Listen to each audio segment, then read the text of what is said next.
it's a shot in the dark. You're playing Russian roulette, really, if you go the package route of which package are you going. Basically, what you're doing is you're going to have to adjust your lifestyle to meet your package. And I just don't buy that. I think that you ought to design your system to meet your lifestyle unless your budget doesn't allow. The Ready Life, into the country. Hi, I'm Lisa Meissner. And I'm Nick, her husband. Welcome back to the Ready Life podcast, where we show you how to make your home and family as independent as possible for basic necessities like water, heat, food, and the power that most of us depend on for these things. That's right. Before we get started, I just want to mention an exciting webinar that we have coming up next week. It's called 2024, The Last Best Year to Get Ready, and 6 Steps to Make It Happen.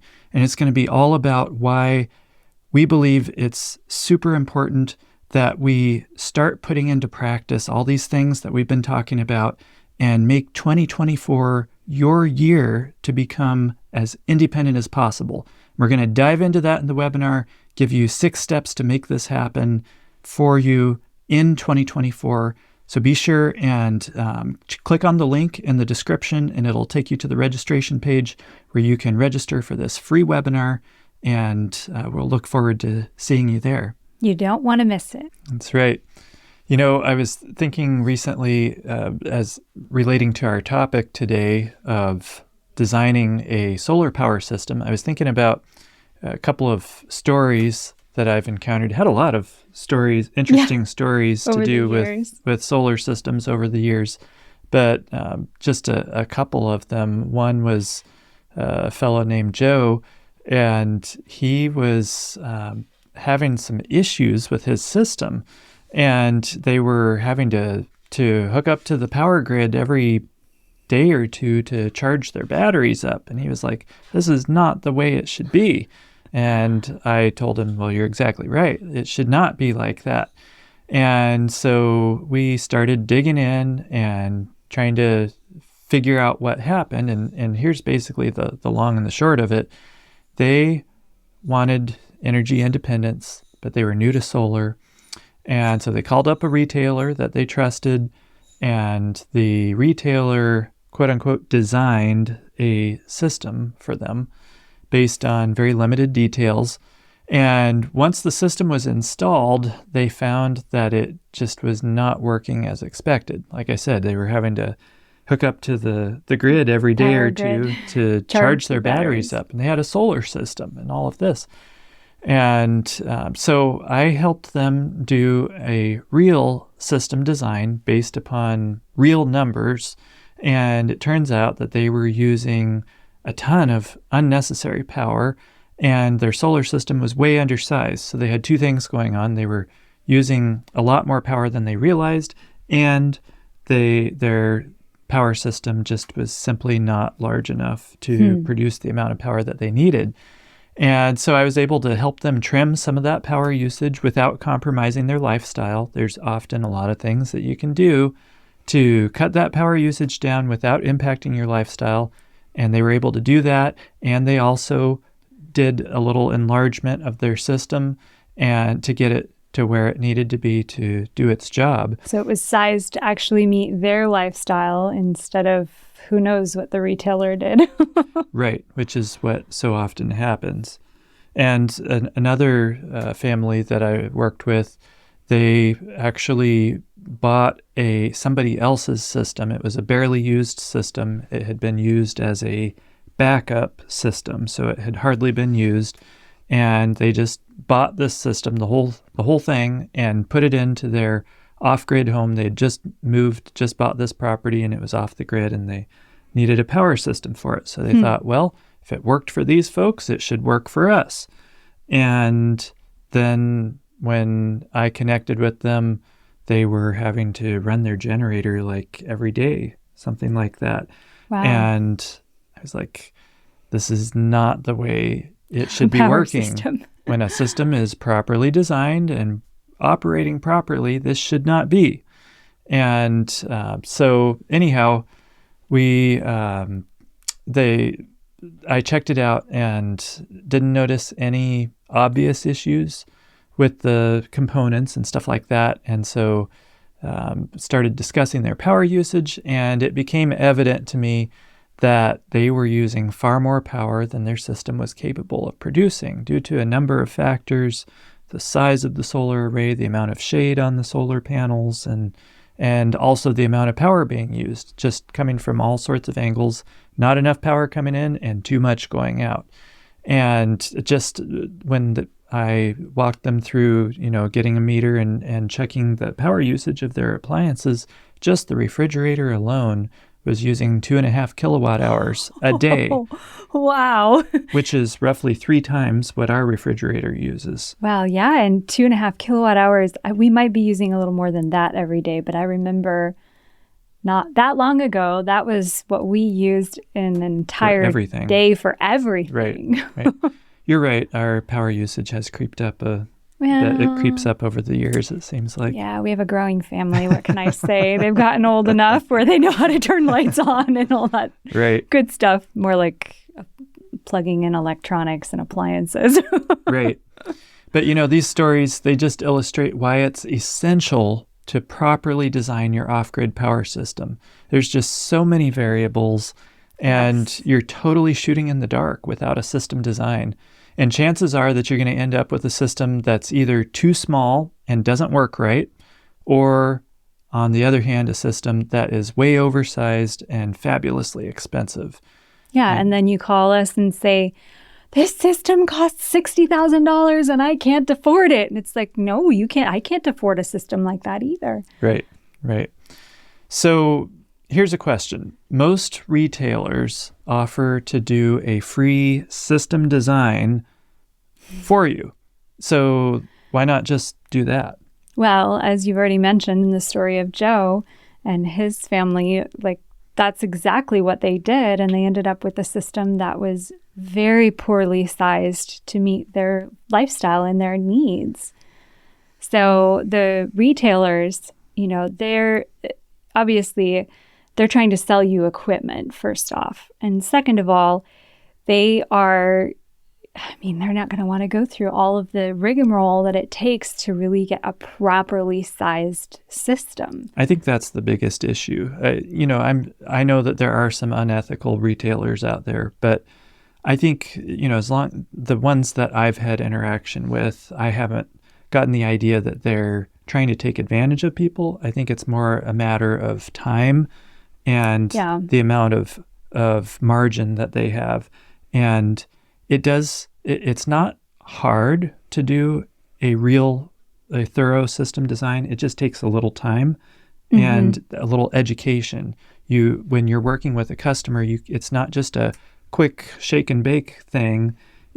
Doing a proper system design involves a certain amount of education, teaching them about power usage and some options that they have. And so one thing that you'll find is with some of them, they'll want to do packages where they have these pre-designed systems, and they've got package A, B, C, or D, and take your pick. And they'll have a little description of, this one is for this kind of a household that does this sort of thing, and a brief description for each one. And you're supposed to pick out the one that you think is right for you. It matches your lifestyle the closest. Yeah.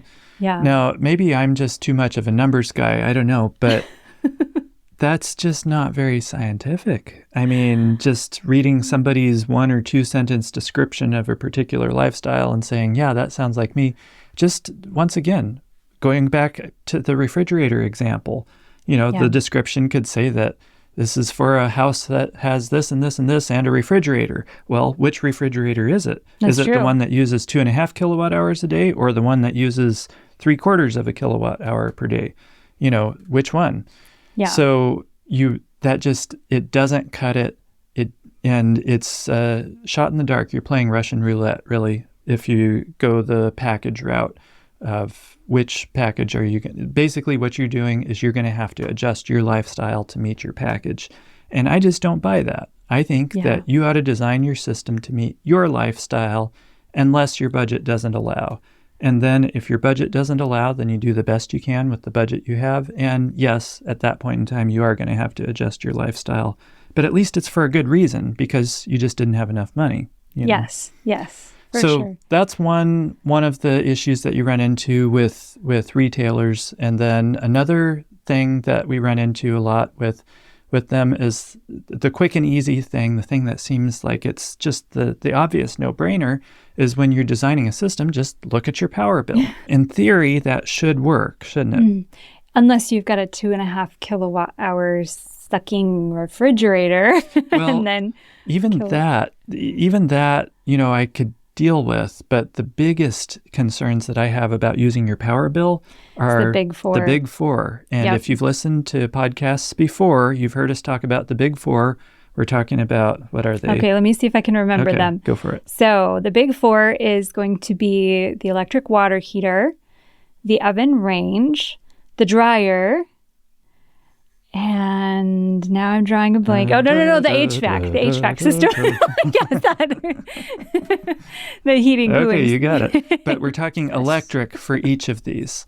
What we're not talking about that you have to do without these four. We're just talking about the electric version of the four of these. Because they consume a massive amount of power. Yes. Like obscene amount of power. And it would be cost prohibitive to build an off-grid system big enough to support these big four items. And so what we do is we use alternatives for these. Instead of the electric version, if you wanted the most convenient alternative, then that would be gas. For really each of these, other than for heat, I say go with wood heat, or so nice. A pellet stove maybe if you wanted to, or a fuel oil stove, something that uses little to no power. But that's what the big four are that we're talking about. And if you have even one of those big four items in your house that's being used, that is going to dramatically throw your power bill off. And it's going to quite dramatically increase the size of your system and the cost of your system. So that's really the biggest reason that I'm not a big fan of using your power bill. If you have already implemented the principles of efficiency into your home, then in theory, yes, you should be able to use your power bill. It's just that in practice, it doesn't usually work. So we talked about power bill, about package systems, and then the other issue with retailers, having retailers do a system design for you, is the local factors. There are certain local factors that really need to be taken into account in the design of your system, and it's just not feasible for most of these off-grid retailers to take these local factors into account. The biggest one I could think of is shade. Yeah. They're not going to be able to, unless they're somebody local, and even if they are local, I doubt that most of them would do this, but they're not going to be able to drive out to your property and actually do a shade analysis to see. And that can make a huge difference. Where you place your solar panels, how close the trees are, if you have a mountain to the south, all these kinds of things can dramatically impact the production of solar power that you make. And if that's not taken into account, you are totally shooting in the dark. And so if you're not going to do the shade analysis and take other local factors into account, then it's really going to be a big unknown. So what actually goes into a real solar power system design? Yeah, so what we're looking at, the building block for the whole thing is your average daily power usage. This is kind of the foundation stone for all of it. And so not the square footage of your house, not your power bill. Well, it could potentially be your power bill. That's true. If you live exactly now life. the way that you plan to live off the grid. But however you want to arrive at that amount, it's the average amount of power that you use every day.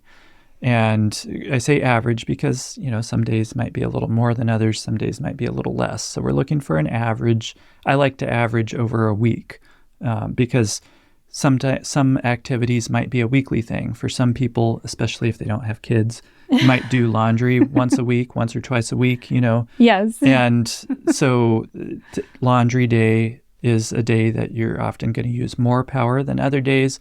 And so it kind of gives you a better picture if you're averaging it out. So that's one of the most important things that you can do is your average daily power usage. We use things like a kilowatt meter that you can plug appliances into. And I use a spreadsheet that I like spreadsheets and My numbers man. makes life easier. It does the math for you and all of that. And so you can plug your numbers into that. And another factor that is also important along with the average daily power usage is the location-specific data that we were talking about earlier. I mentioned shade. That's a huge factor here, but there's other factors as well, such as the climate. Yeah. It's the solar climate, you might say, because some areas are really cloudy and other areas are really sunny. We like living in Seattle versus Arizona. Right, exactly. And not only is it the amount of cloudiness, but it's also has to do with your latitude, because the further north you are, the shorter your days get in the summer and the lower in the horizon that the sun is, even when it's the middle of the day. And so even if you had perfectly sunny weather all winter long, just being in a northern latitude would significantly impact your ability to produce power, or the amount of power that you produce. Yeah. Our days are so short. Yeah, so you got to take that into account. And like we mentioned, the cloudy weather and stuff like that, even temperature has an impact. Did you know that solar panels are actually more efficient and produce more power the colder it is outside? Wow. That's so interesting. You would think the opposite. I know. A solar panel, it's the sun. You would think it would operate more efficiently when it's warm outside and the sun is shining on the panels. Right. But not the case.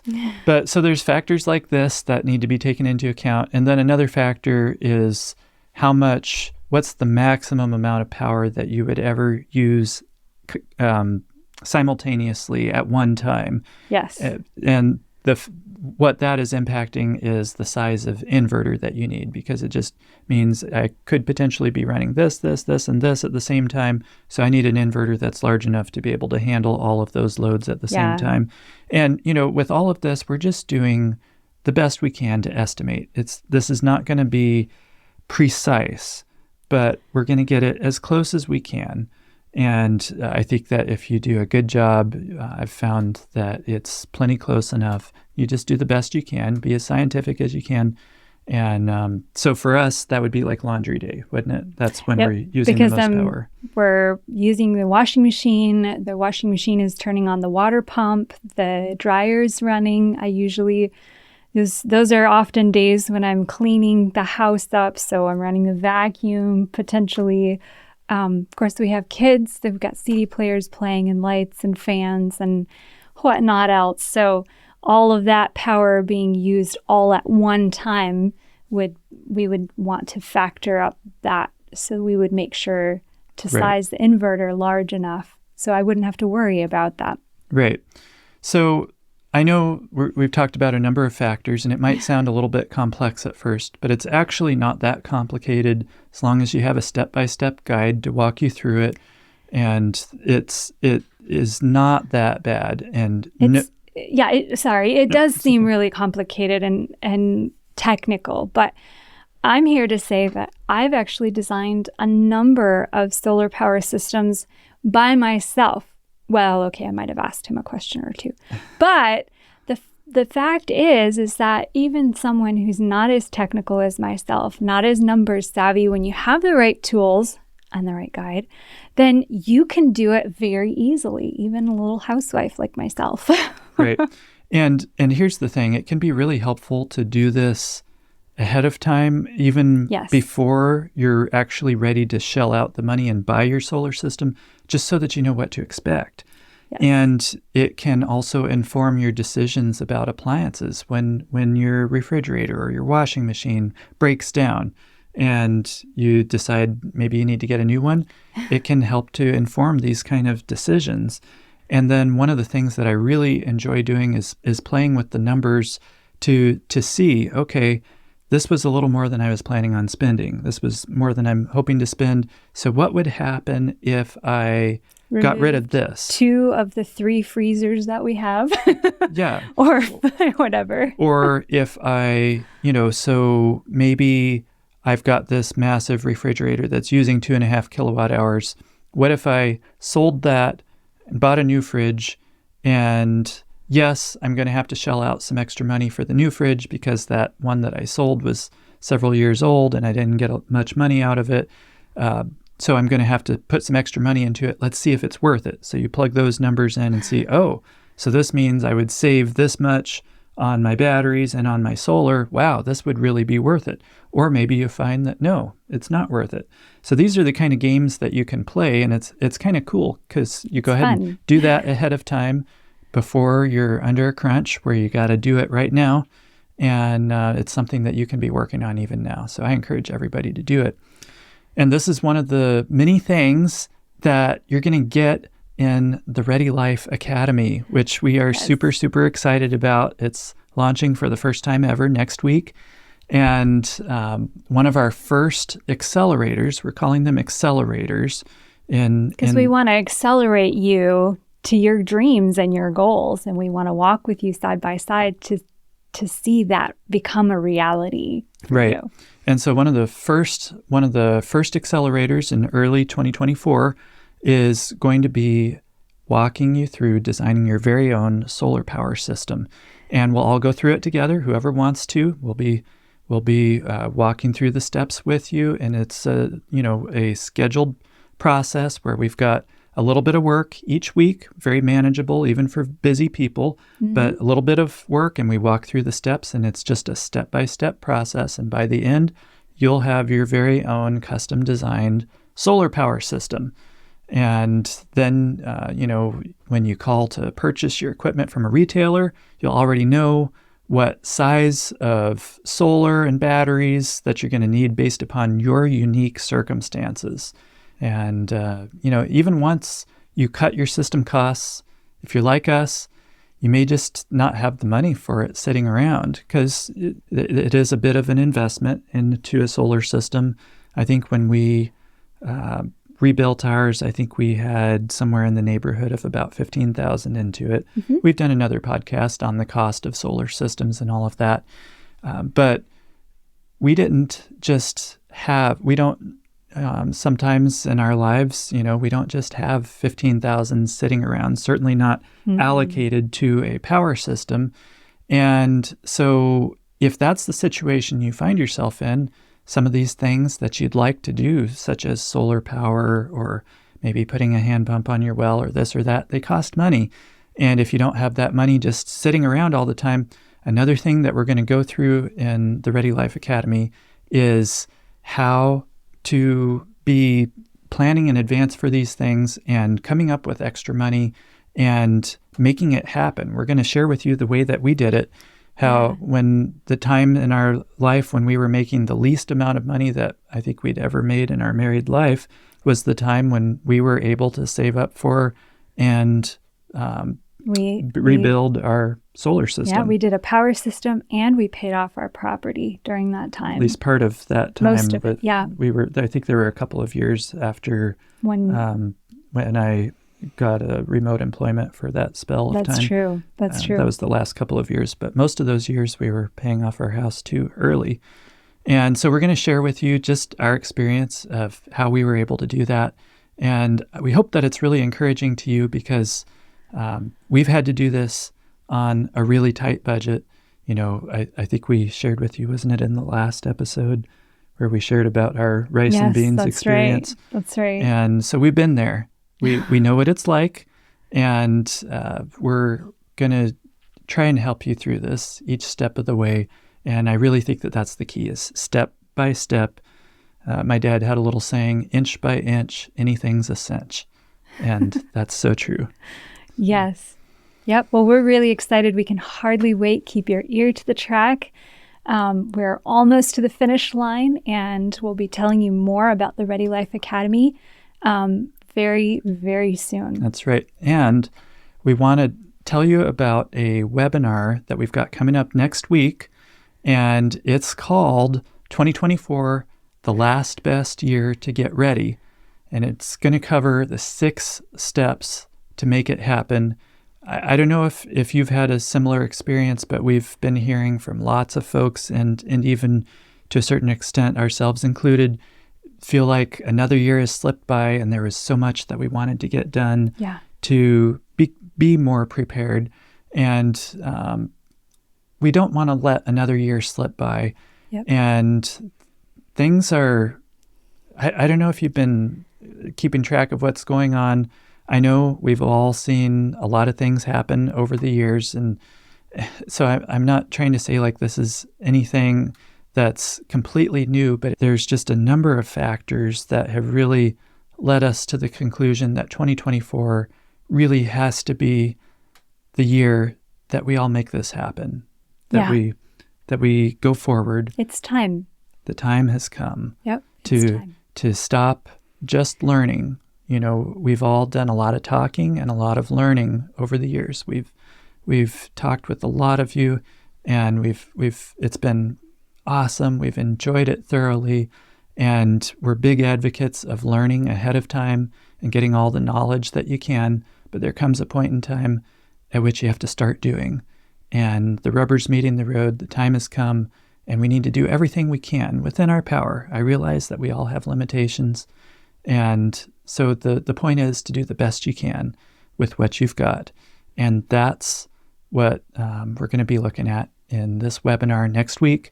And so just click on the link in the description here, and it will take you to the sign-up page where you can register for this free webinar, where we're going to be talking about 2024 and what you can do to make 2024 your year to become as independent as possible.